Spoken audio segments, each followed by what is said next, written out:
Hello everyone, Frankie Day here. Okay guys, this is video number 3 from my winter project, the Entex 1/350 scale RMS Lusitania. I've been at this pretty much all day yesterday and pretty much today. I'm going to knock off on and let Lucy dry for a while, and so resume back on the Titanic. I'll get a video of the Titanic tomorrow, and resume on another video of the Lusitania probably latest maybe this Friday. And so far the kit's come along quite well, folks. I'm having some issues on the boat deck, and it came right back to me because this is the second build of this kit ever since its release back in the fall of 1978. This kit, they could have done a lot more better job in designing this kit. They did an excellent job on the Titanic. You got that nailed down to the T. The railings in this kit, they stink. Throw them away. They're no good. They're too amateurish. Get a photo etch railing set for this model. It really needs it really bad, folks. It enhances it quite well. The Titanic, they gave you kit railings on there, but you got to scrape the back of them off real greatly to remove the flash in between the rail work and give it a slight wash of black, and that'll bring up the details of the railings quite well. At least they give you more than half a chance to, to make the model look pretty reasonably well using the kit's railing supplied. But Lusitania's kit's railings, they leave a lot to the desire. They don't have any moldings in the inside, just the outside, and it gives you the impression of the earlier Revell kits back in the 1950s. When you only get the detail on the outside, and the inside you get nothing but a sheet of styrene. But anyway, the boat deck needs a lot of trimming here and there to get the fit right. And so once I achieved a final fit, I went in and used some crazy glue. I went there and glued it down real well and made sure it's pretty tight on there, and done some touch of pinning here and there. And so before we zoom in the model, I'll show you a little tip here, fellas. Anybody decides to get the Titanic 1/350 scale or any kind of ship model and to a scale that's big enough you can use detail work in, I highly recommend using these Sharpie permanent markers right here. Now these things are a must, and they do a great job, folks.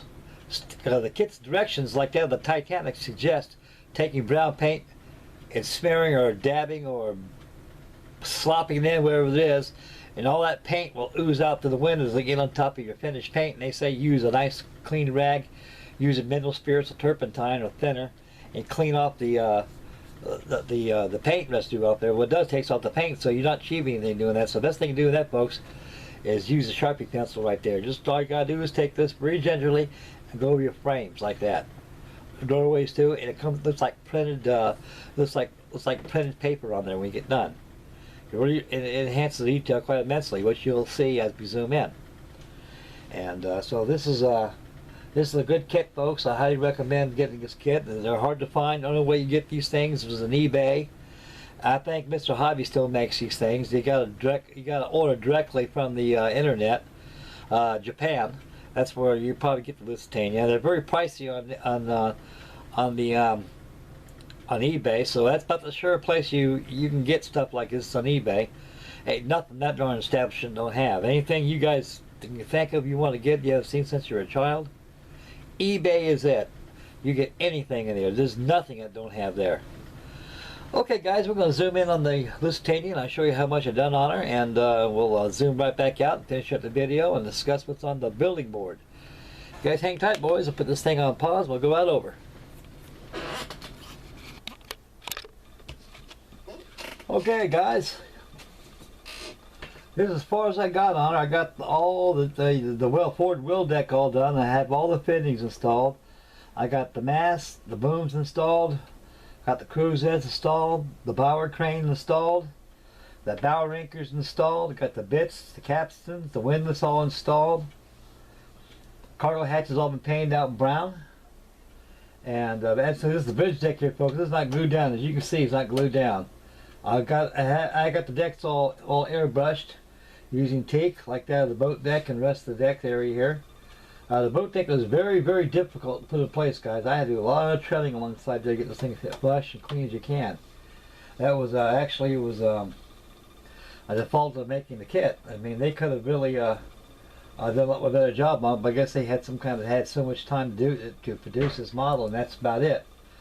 But just a word of caution, guys. Anybody who's got this kit, you got to make sure this is all trimmed down quite well if this deck goes on. If you don't, it's not going to fit very flush and it'll leave a lot of unwanted seams there. They'll take away from the model. So you got to make sure it's all flush on here.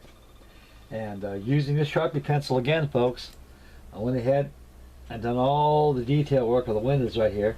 Even the shelter deck, second class shelter deck and saloon decks are all installed. Also the smoking room, the second class smoking room's all been installed. I got them all picked out right there. So I'm gonna let Lucy dry for a good couple of days, and I should have another video over probably by Friday.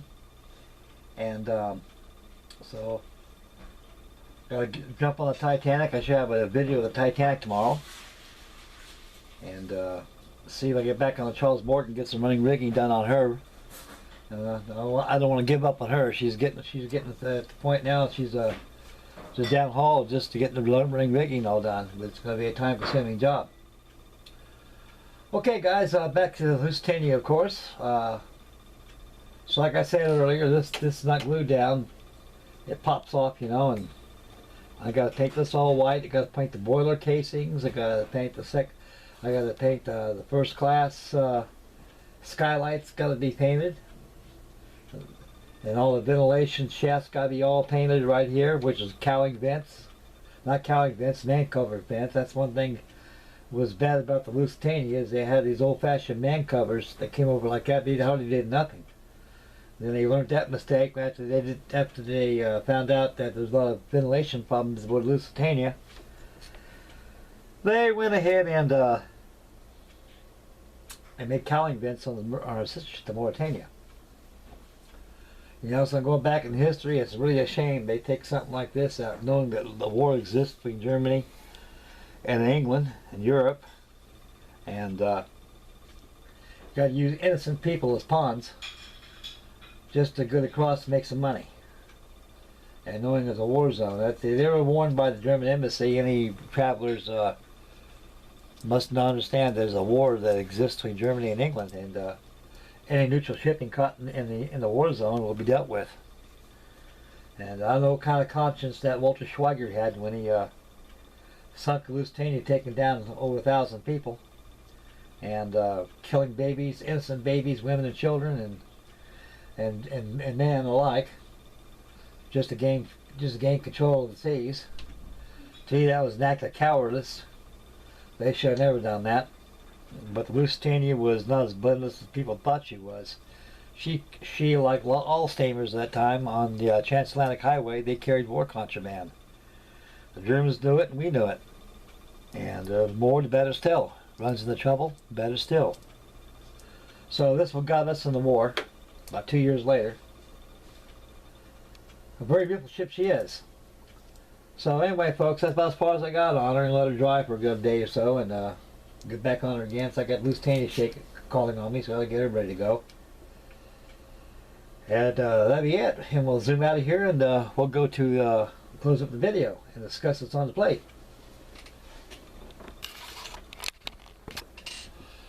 Okay, fellas. Let me down the Lusitania. So it's on the billing board now. After I put her in dry dock temporarily until I work on her again, and have a video over this Friday. I'm going to hop on the Titanic behind me. I'm going to get her going. And just to give you guys a heads up. And so be sure to get you guys on the 1st of February, Clint, the Mad Modeler, he's the host of Go Big and Go Home group build featuring 1/32 scale aircraft. The bigger the better. I've got my Airfix 124 scale Hawker Hurricane in the makings. I'm about ready to do some airplanes, fellas. I'm still getting burned out in these model ships.